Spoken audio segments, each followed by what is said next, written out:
el tema serie de Fourier, vamos a desarrollar la tercera parte del mismo, en el cual vamos a ver como primera tema la simetría de las ondas y qué ventajas tiene estudiar bien la simetría de las señales eléctricas que excitan un circuito, porque de esa manera vamos a simplificar los cálculos. Para eso tenemos que volver a las matemáticas y bueno, ya en la asignatura correspondiente a señales ya deben haber visto que una señal que tiene la función f de t igual a f de menos t es una función par.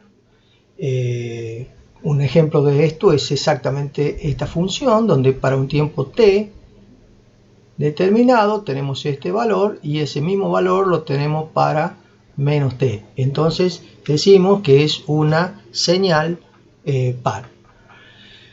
También podemos tener señales impares, es decir, cuando se verifica que f de t es igual a menos f de menos t, es decir, que para un cierto tiempo t tenemos este valor y para el tiempo menos t tenemos el mismo valor pero negativo. Entonces decimos que la función es impar. Veamos, las funciones que están a continuación son pares o impares. Por ejemplo, la función t más 1 sobre t. Si hacemos el estudio de la función, vemos que f de menos t es esta expresión, es igual a menos f de t, por lo tanto la función es impar. Mientras que g de t igual a 1 sobre t cuadrado más 1, si hacemos el g de menos t nos da esta expresión, entonces vemos que es igual a g de t, por lo tanto es una función par. Acá hay otro ejemplo donde tenemos una función compuesta h de t igual a f de 1 más t al cuadrado y aplicando las mismas definiciones llegamos a la conclusión de que es una función par. Y ahí les queda como una regla que todas las funciones de ese tipo son pares porque todas tienen la forma f de 1 más t al cuadrado. Entonces, como la función seno es una función impar, es decir, la función seno de n omega 0t es una función impar para todo n distinto de 0, y la función coseno de n omega 0t es una función par para todo n, entonces es de esperarse que si la función f de t es par, no va a tener término seno la serie de Fourier, no va a tener término cero, por lo tanto Bn va a ser 0 para todo n, y si la función f de t es impar, el coeficiente a sub n va a ser 0, y entonces no va a tener términos cosenos. Por ejemplo, tomemos esta señal, que es una señal típica cuadrada. Vemos claramente que esta función es una función impar, por lo tanto su serie de Fourier no va a tener términos cosenos, o sea, solo va a tener términos senos. Pero cuando yo estudio esa función veo claramente que tiene términos senos, pero no tiene senos pares. Entonces vamos a ver de qué se trata eso. Tenemos una tercera simetría, que es la simetría de media onda. Esa simetría de media onda se da cuando tenemos la relación que f de t más un medio del período es igual a menos f de t. Un ejemplo gráfico de esa función puede ser esta, donde tenemos claramente que si revemos la función f de t más la mitad del período, vemos que es igual a menos f de t, claramente. Lo mismo sucede con esta otra función. Es decir, si en la gráfica las partes negativas son un reflejo de las positivas pero desplazadas a medio periodo, entonces tenemos la llamada simetría de media onda. Ahora bien, vamos completando todos estos conceptos, porque si tenemos una señal con simetría de media onda y esa señal además es par o impar, se dice que tiene simetría de cuarto de onda par o impar. Por ejemplo, la función esta, f de t, es una función par y además tiene simetría de media onda, por lo tanto decimos que es una función con simetría de cuarto de onda par. Y esta otra, la segunda, es una función con simetría de cuarta de onda impar. Acá tenemos otro ejemplo de simetrías par de cuarto de onda e impar de cuarto de onda. Es decir, que hemos estudiado, o ya se tiene que identificar rápidamente, cuando yo estoy con una señal de excitación en los circuitos, si esa señal es par, impar, tiene simetría de media onda o tiene simetría de cuarto de onda, par o impar. Acá les muestro un ejemplo de simetría escondida en las señales. ¿Por qué simetría escondida? Porque en general aparecen cuando yo tengo sumado una constante. Por ejemplo, supongo que tenemos esta señal, donde evidentemente esta señal es una señal montada sobre el eje horizontal, es decir, que acá existe una constante que se ha sumado a una señal.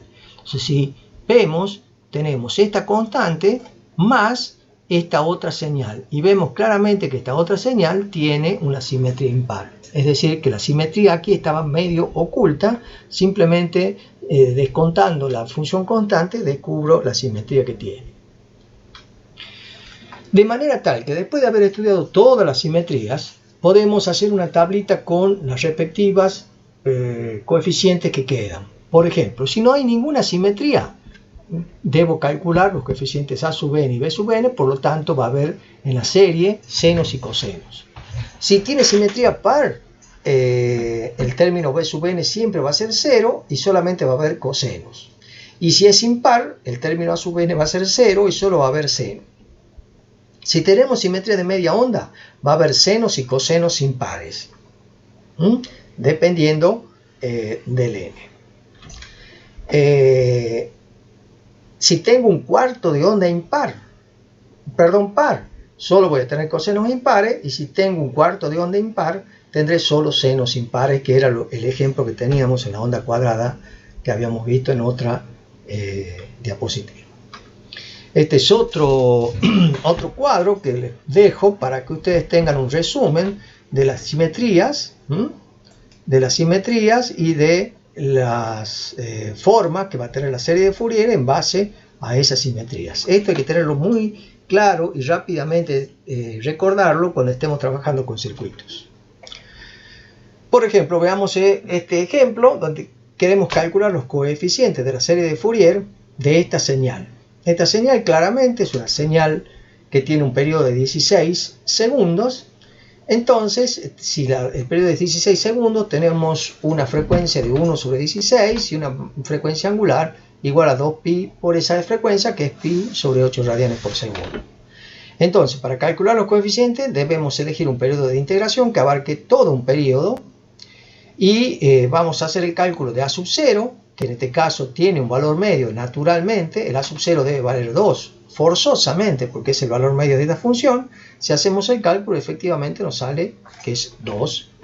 Y luego trabajamos con los términos a sub n y b sub n, pero el término a sub n va a ser 0, porque por la simetría que tiene esta señal, claramente cuando yo le saco el valor de continua, queda con una simetría, y el término b sub n tiene esta forma, de forma tal que podemos hacer los cálculos.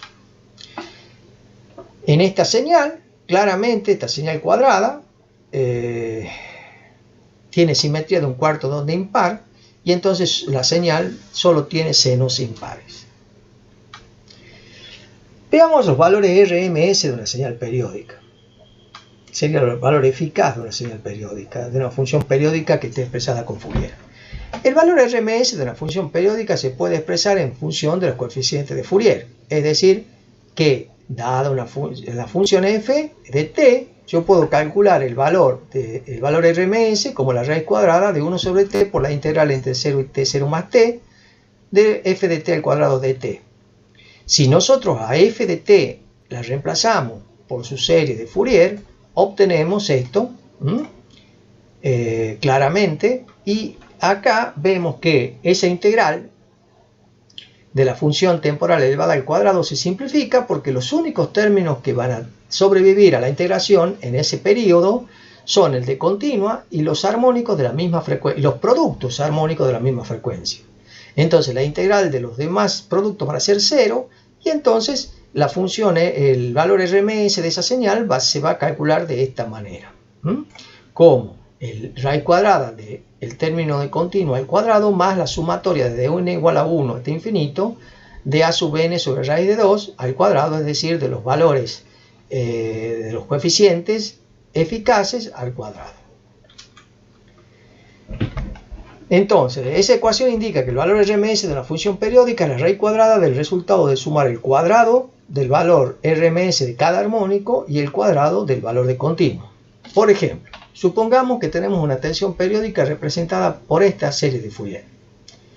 Tenemos un valor de continua y tenemos dos armónicos. Entonces, ¿cuánto vale el valor RMS? El valor RMS aplicando la expresión anterior va a ser igual a la raíz cuadrada del valor de continuo al cuadrado más el valor de la primera armónica, el valor eficaz de la primera armónica, que es 30 sobre raíz de 2 al cuadrado, más el de la segunda armónica al cuadrado, etcétera, etcétera. Y lo tomamos hasta la quinta armónica, eso nos da 27,65 voltios de tensión, que es lo que miden los valores, los voltímetros, por ejemplo, True RMS. Usualmente hace falta un número infinito de términos para representar una función periódica mediante Fourier, por lo que la ecuación esta proporciona una estimación del valor de RMS, porque va a depender de la cantidad de armónicos que yo tome para hacer la medición. Acuérdense que en los instrumentos truncan la serie aproximadamente entre los 30 y 40 armónicos, por lo tanto el valor RMS que miden es hasta ese valor.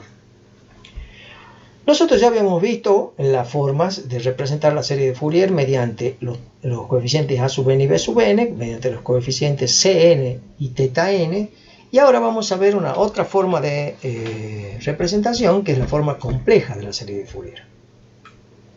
Si nosotros consideramos la serie de Fourier de una función periódica, tenemos esta expresión. De ahí podemos reemplazar el coseno y el seno por los correspondientes exponenciales complejas por el teorema de Euler.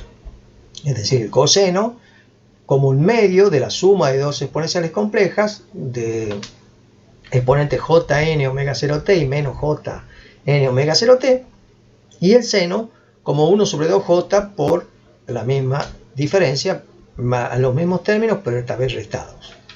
Entonces, si sustituimos esas expresiones complejas en la serie de Fourier, es decir, reemplazamos los cosenos y los senos en la serie de Fourier, bueno, se trabaja y definiendo c sub 0 como un medio de A0 y c sub n como un medio de AN menos JBN y C menos N como un medio de AN más JBN, entonces llegamos a la forma de escribir la función f de t en función de los parámetros complejos como la sumatoria desde n menos infinito hasta infinito de los coeficientes c sub n por e a la jn omega 0t. Esta es otra forma de expresar la serie de Fourier teniendo exponenciales complejas. Eso va a tener ciertas ventajas posteriormente. Entonces, a esta expresión se le llama forma compleja de la serie de Fourier, y los coeficientes c sub n se calculan de esta manera. Es decir, c sub n, que es el coeficiente este, se calcula como 1 sobre t por la integral entre 0 y t de f de t por e a la menos j n omega 0t para n igual a 0 más menos 1 más menos 2 más menos 3. Esos coeficientes c sub n que acabamos de calcular son números complejos que se pueden también escribir en forma polar de esta manera, sabiendo que la relación de los conjugados es esta, y sabiendo el cálculo del módulo de Cn en función de los coeficientes a sub n y b sub n y del ángulo phi, entonces podemos determinar la función, la serie de Fourier compleja de cualquier función. Veamos esta. Volvemos a la onda cuadrada, donde ya habíamos obtenido la serie de Fourier trigonométrica. Ahora queremos encontrar la serie de Fourier compleja, o la forma compleja de la serie de Fourier. Entonces, vamos a esbozar varias soluciones. Una, como ya habíamos calculado a sub n y b sub n en la serie trigonométrica, entonces habíamos determinado que a sub n era 0 y que B sub n tenía este valor. Entonces, calculamos el coeficiente C sub n, que era un medio de AN menos JBN, y C sub n nos da este valor. Entonces la serie compleja de Fourier queda de esta manera. Esa sería una forma de hacerlo, ya con el estudio hecho de los coeficientes A sub n y B sub n. Solución 2. También podemos calcular los coeficientes C sub n mediante la integral, tal como lo explicamos antes, es decir, por la definición, C sub n es 1 sobre t por la integral de f de t por e a la menos j n omega 0t. Si hacemos esa operación, llegamos a que C sub n es esto, que coincide con el resultado ya obtenido. Es decir, hemos usado dos caminos para llegar al mismo lugar. Como ejercitación se les deja que calculen el coeficiente C sub n de esta expresión, muy parecida a la que está en el práctico número 9, a partir de los coeficientes A sub n y B sub n y a partir de la integral. Volvamos sobre los espectros de frecuencia y vamos a ver que a la magnitud, ya habíamos visto, de los coeficientes C sub n contra la frecuencia angular, se les llama espectro de amplitud, y a la gráfica de los ángulos de fase con respecto a omega se les llama espectro de fase. Estos son espectros discretos porque solamente tienen valores para determinadas frecuencias, no para todas, es decir, son para frecuencias que son múltiplos de la fundamental. Entonces, dado la función periódica f de t, le corresponde uno y solo un serie de Fourier, es decir, que solo le corresponde un conjunto único de coeficientes C sub n. A esos coeficientes en el dominio de la frecuencia especifican a f de t, así como f de t especifica la función en el dominio del tiempo. Veamos la función que ya hemos analizado, la función esta cuadrada. Encontramos que el coeficiente C sub n complejo era este y el módulo sería este. Por lo tanto, si yo quiero graficar el espectro discreto, sería una cosa así. El espectro de amplitud que se muestra es este. El eje horizontal es un eje de frecuencia, donde n es el número de armónico múltiplo de omega 0. Por eso es discreto, porque no hay nada entre este valor, entre 10 y el que continúa, no hay nada, simplemente hay valores para los múltiplos. Vemos claramente que el eje S representa frecuencia y el eje izquierdo, frecuencias negativas. Bueno, eso conceptualmente lo tienen que entender desde el punto de vista de la transformación de Euler, porque aparecen esos elementos negativos, pero que en realidad no son frecuencias negativas tal como uno puede pensar, porque sabemos que las frecuencias negativas rigurosamente no existen, pero sí en el ámbito de la serie de Fourier compleja. Muchas gracias, nos vemos la clase que viene.